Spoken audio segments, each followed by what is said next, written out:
Okay, so you want to talk about digital nomads. I have to say the whole concept is pretty alluring.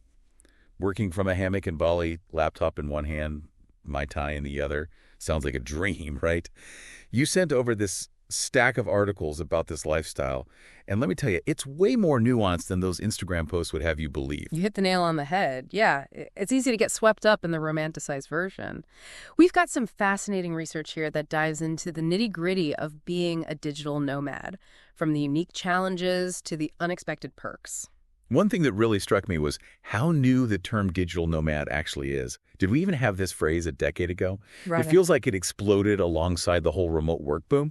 Yeah, it's true. The term itself is surprisingly recent, but you've got to look back even further to understand the roots of this movement. Remember Marshall McLuhan? Way back in the 60s, he was already talking about nomadic information gatherers, predicting that technology would free us from traditional workspace. Hold on, let me make sure I understand this right. You're saying McLuhan, the guy who wrote Understanding Media, basically predicted the digital nomad lifestyle decades ago. Spot on. He saw this shift coming, this fusion of work and technology that allows people to live and work on their own terms. He might not have pictured us taking Zoom calls from a beachside cafe, but the core idea was there. Wow. That's incredible. So, while the term itself is new, the underlying concept has been brewing for a while. But let's get real for a second. It's not all sunshine and rainbows, right? You highlighted an article in your notes that talked about the darker side of digital nomading, the constant pressure to be on, the loneliness, the difficulty forming genuine connections.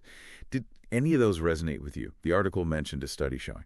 It did, actually. That article really resonated with me because it highlighted the importance of realistic expectations.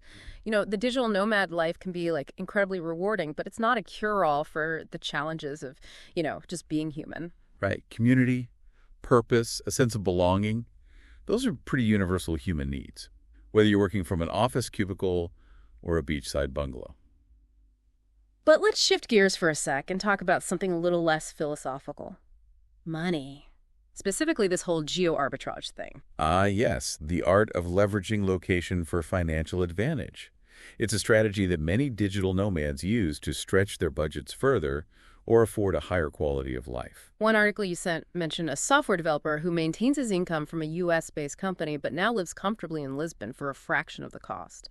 Is that basically the gist of geo-arbitrage? Exactly. He's still earning in U.S. dollars but spending in euros, which translates to significant savings. It's a powerful tool, but like any tool, it comes with responsibilities. You're referring to those ethical considerations we touched on earlier. Yes. The impact of digital nomads on local communities is a complex issue.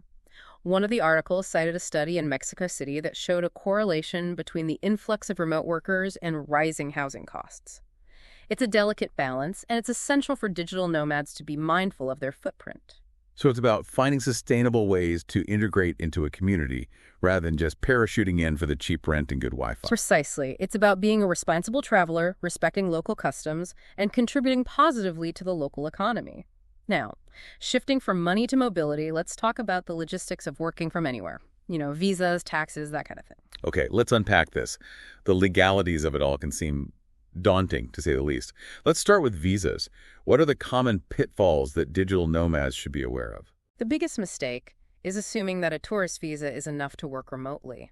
In most countries, working while on a tourist visa is illegal and can lead to serious consequences. So no hopping off the plane in Bali and setting up your workstation on a tourist visa. Not quite. That's where digital nomad visas come in. Several countries are now offering specific visas tailored to remote workers. That sounds promising. One article mentioned Portugal's digital nomad visa. What are the requirements like? Generally, you'll need to demonstrate that you're working remotely for a company or clients outside of Portugal, have a stable income above a certain threshold, and provide proof of health insurance. Makes sense. They want to ensure you can support yourself and won't be a burden on their system. But that's just one country. What other destinations are rolling out the welcome mat for digital nomads? Estonia, Barbados, Costa Rica, and Croatia are a few others. Each country has its own set of rules and regulations, so research is key. Speaking of regulations, let's tackle the elephant in the room, taxes. I imagine this gets tricky when you're earning income from clients all over the globe. It can be, but it's manageable with the right knowledge.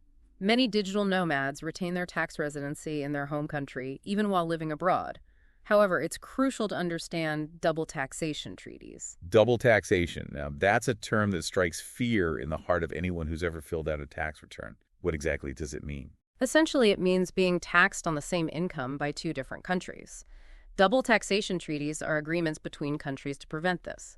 For example, if you're a U.S. citizen living in Portugal with your digital nomad visa, the treaty between the two countries might allow you to offset taxes paid in Portugal against your U.S. tax liability. So it's like a safeguard to prevent getting penalized for working internationally. Precisely.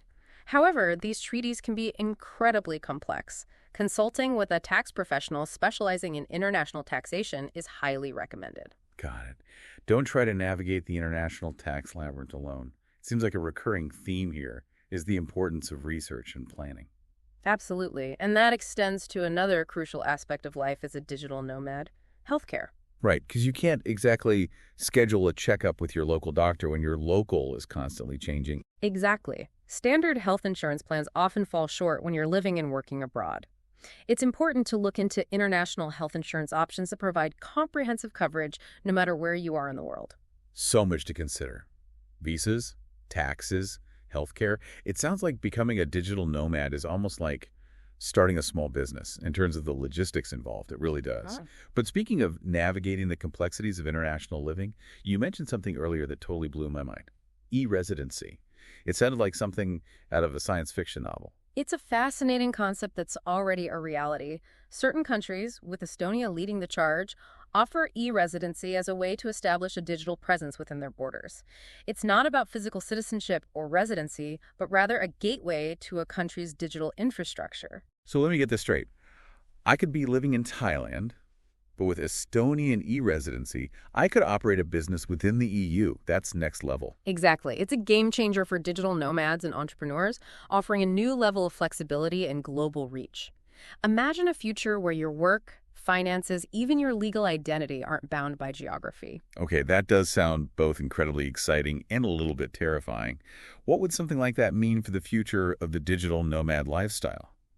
Would we even need digital nomad visas if e-residency becomes the norm? That's the million-dollar question. It's certainly a possibility. As these concepts evolve, we might see a shift from temporary visas to more permanent, location-independent solutions like e-residency. It challenges our traditional notions of citizenship and belonging. It's definitely a lot to wrap your head around. We've covered a ton of ground in this deep dive. From the allure of remote work and the challenges of staying connected to the logistics of visas, taxes, and even the future of global citizenship, it's clear that the digital nomad lifestyle is more than just a hashtag. It's a complex and evolving movement with its own set of rewards and responsibilities. Well said. It's not a one-size-fits-all solution, but for those who crave freedom, flexibility, and the opportunity to design their own lives, it can be an incredibly rewarding path.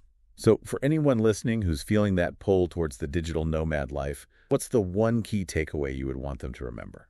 I'd say approach it with both curiosity and a healthy dose of realism. It's not always glamorous, but it's certainly never boring. Do your research, plan carefully, and be prepared to embrace the unknown. Couldn't have put it better myself. The digital nomad life is a journey of self-discovery, both geographically and personally. So to all you aspiring nomads out there, keep exploring, stay curious, and who knows, maybe we'll bump into each other at a beachside co-working space sometime soon. I'll bring the Wi-Fi password. You bring the snacks. Deal. Until next time, happy travels, whether it's across the globe or just outside your comfort zone.